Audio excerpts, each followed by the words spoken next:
Hi, welcome to Hourglass Workshops and Conversations with Nancy and Cheryl. I'm Nancy Burns and I'm an acupuncturist in Silicon Valley, California. And I'm Cheryl Seavey, a blogger and a writer also in Silicon Valley, California. And today we are pondering the question, going solo or going with a community?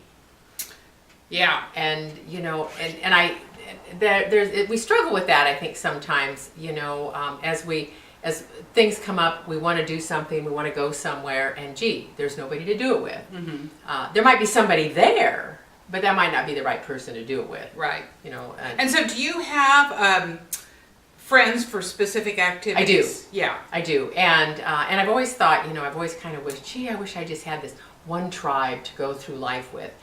And the fact is I don't. Mm-hmm. I have a group of, you know, wonderful people that I do different things with. Right. I have a writing friend, I have a hiking friend, I have several tennis friends, I have running groups.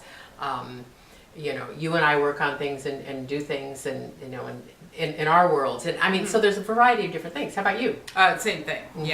Yeah. I have friends that I travel with, friends that I, you know, exchange dinners with, friends that are more business oriented, and sometimes they all mix and sometimes they don't. Right. You know. Right. But I usually have somebody that I can call and do something with. Mm-hmm. But like tomorrow night, I'm going to a party where I won't know anybody but the hostess, and I'm going by myself. That's kind of scary. It is scary, but it's an interesting. Yeah. I'm not great about doing this, and I was talking to a couple of my friends, and they go, "Oh no, I wouldn't do that." You know, I want to go there.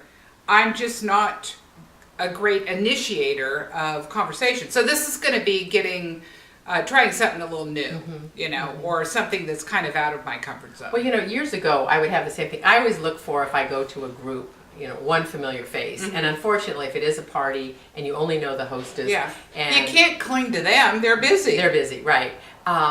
But years ago, I read a book by Barbara Walters, who I thought was one of the consummate interviewers. I thought she was phenomenal. And this was way back, probably 40 years ago. Yes. And it was a book, How to Talk to Anybody About Anything. Right. And it was a marvelous book. Yeah. And, you know, and it was kind of the art of conversation, which we've lost. Yes. And, you know, and how to start a conversation with someone else. You certainly don't want to start with a political or religious or a, or too personal of a question. However, there are questions you can initiate. You know, if the first question is, well, how do you know the hostess? Mm-hmm. You know, or what brings you here tonight, or you know, or something along that line, right. And that engages the conversation, because a lot of us are sitting there waiting for somebody to come up and say something. That's just it. You know, you're not the only one out there doing something alone. Right. You know, or feeling, you know, there's oftentimes, I mean, I've gone out on dates where you walk in and you get deserted.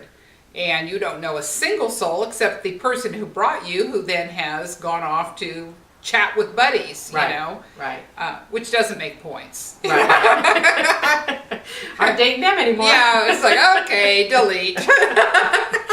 Right, exactly. So I think that, you know, kind of to be armed and be prepared when you go to these events with, you know, 2 or 3 questions to ask. That's a great idea. You know, and that really helps. If nothing else, you know, a little pre-planning always kind of sets you up for feeling more comfortable. And that is such a good idea. Yeah. And I bet people don't really do that. I know I haven't done that, but I'm going to now. Yeah, good. Yes. Good. And you know, and it doesn't take much. No. And all of a sudden, Mark's always very surprised when he goes, well, how did you know that you went to high school with so-and-so's husband, you know, years ago? And I said, well, I don't know. We asked about, we were in the conversation about 5 minutes, and you go, where are you from? You know, what do you do? You know, and pretty soon I realized, and because she didn't take his last name, that I knew him from high school. And, you know, but you can do that. There's that, what is it, Kevin Spacey, Kevin Bacon, 6 Degrees of Separation. Right, the other Kevin. I always get those two mixed up.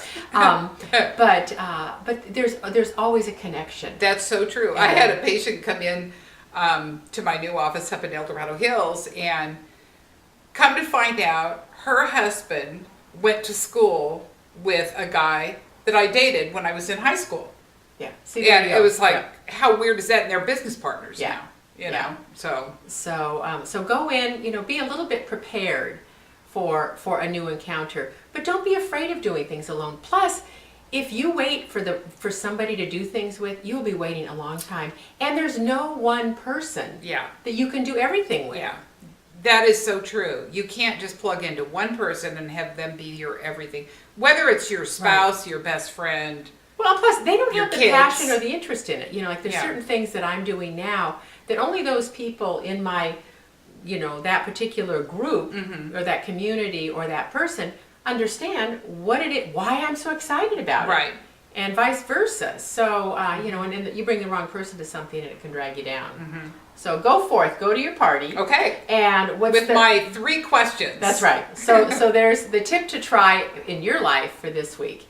Anyway, until next time, I'm Cheryl. And I'm Nancy. Bye now. Bye.